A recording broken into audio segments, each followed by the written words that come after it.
Nous avions eu à choisir un entraîneur et à reconstituer le staff.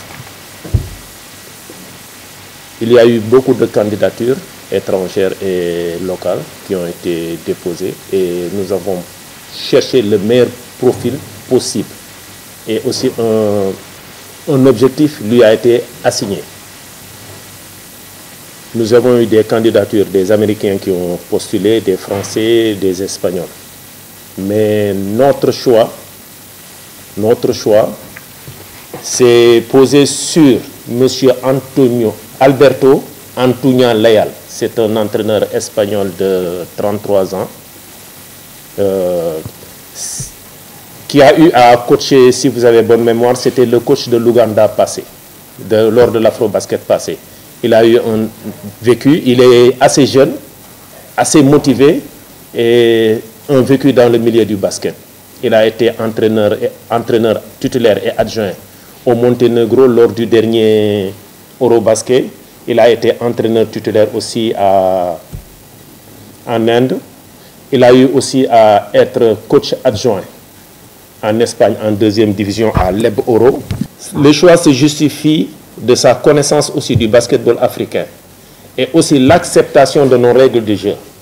C'est-à-dire, c'est vrai que nous avons l'expertise, mais en plus de la motivation, il accepte de s'adapter à nos réalités. Ça doit être très clair. Nous avons des particularités. Parfois, nous avons des contraintes qui se posent à nous. Il faudrait que nous ayons un entraîneur assez compréhensif, pas trop malléable, assez compréhensif pour pouvoir s'adapter à toutes les situations qui se poseront. Nous ne disons pas que nous aurons des problèmes, mais nous les éviterons le maximum possible. Mais il faudra qu'ils soient déjà formatés en sachant que ce ne sont pas toujours les mêmes conditions en Espagne qui seront ici. Donc on va s'adapter à cela. Et pour cela, dans cette tâche, il sera assisté par M. Medjen Fall, qui est entraîneur à Louga Basket, qui sera son premier assistant.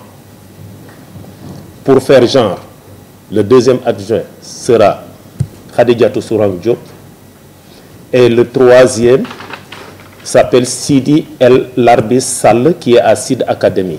Il sera adjoint et en plus interprète.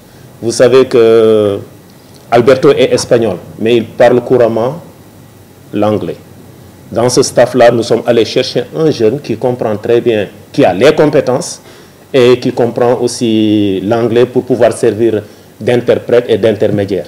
Medjen parle aussi allemand, pour vous signaler, et lui, il a eu à travailler en Allemagne avec avec l'équipe de Dresde. Donc, nous avons essayé de lui adjoindre des personnes en se basant sur 3 critères: la compétence, la rigueur et l'honnêteté.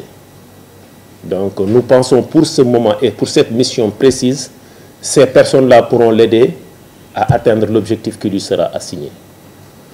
C'est une appréciation personnelle, c'est une appréciation dont on a eu à discuter. Nous avons une expertise locale assez compétente, mais nous pensions pour cette mission que Alberto fera très bien la mission et il sera assisté en cela. Le rôle de Medjen, par exemple, dans cet attelage, c'est de bien cadrer Antonio, c'est un ancien, et expérimenté pour bien le guider et pour qu'on reste dans nos concepts sénégalais. Donc, on ne met pas en mal l'expertise sénégalaise, mais nous avons pensé que pour cette mission, nous avons besoin de quelqu'un d'autre qui pourra travailler dans un délai très court et nous amener les résultats escomptés. Ce ne sera pas un contrat étalé. C'est un contrat d'objectif.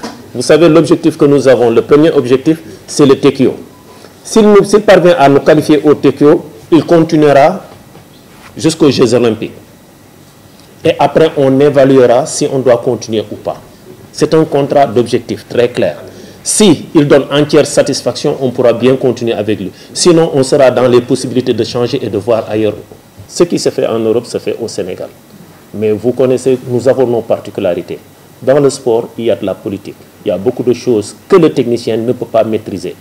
Vous avez en tête les événements récents de la campagne du Caire, où nous n'avons pas eu à avoir les visas à temps, qui a poussé les joueurs à dormir à l'aéroport d'Or. Ce sont des situations qui arrivent. Il faudrait qu'ils soient prêts mentalement. que quand ces situations arrivent, qu'on soit prêt à les accepter et aller au-delà, aller chercher le résultat malgré les difficultés. Cela ne veut pas dire que nous ne ferons pas tout en amont pour mettre les équipes dans de bonnes conditions. Vous savez maintenant que l'équipe nationale a des exigences. Et ces exigences de performance-là poussent, que ce soit l'État, la fédération, à toujours chercher ce qu'il y a de mieux. Donc nous le ferons. Mais si toutefois ces cas de figure se présentent, il faudrait qu'ils soient très forts, qu'ils soient blindés mentalement pour qu'on aille chercher le résultat, qu'on ne reste pas là en train de pleurnicher ou bien de chercher des excuses.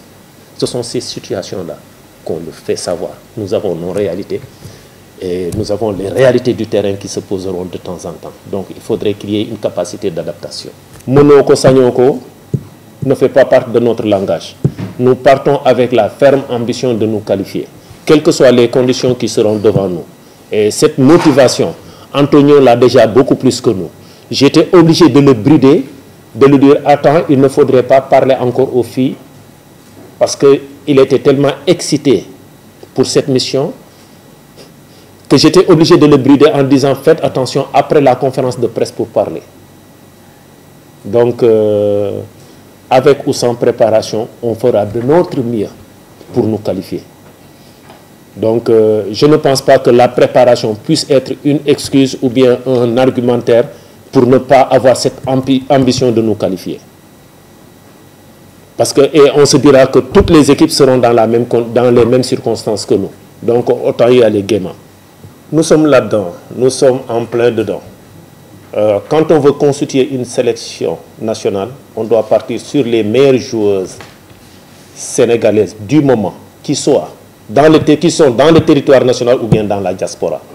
Vous avez vu que lors des derniers Jeux de la francophonie, certains journalistes disaient même que certaines filles des U25 avaient leur place dans cette équipe. Et il y a des filles qui sortent du lot. Nous avons eu à détecter certains qui sont dans le championnat espagnol et dans le championnat français. Je peux citer Adjifal qui joue à Canarias. Je peux citer Khadi Diouf qui est actuellement à Limoges. Et vous voyez leurs résultats. Donc ces filles-là, pourquoi ne pas leur donner les opportunités? On ne garantit pas une place à aucune joueuse. Nous leur offrons seulement l'opportunité de saisir la chance. Et s'ils sont meilleurs que celles qui sont là, il n'y aura pas de choix à faire, il n'y aura pas d'état d'âme. On prendra les meilleures joueuses du moment, les meilleures joueuses sénégalaises du moment pour défendre les couleurs nationales.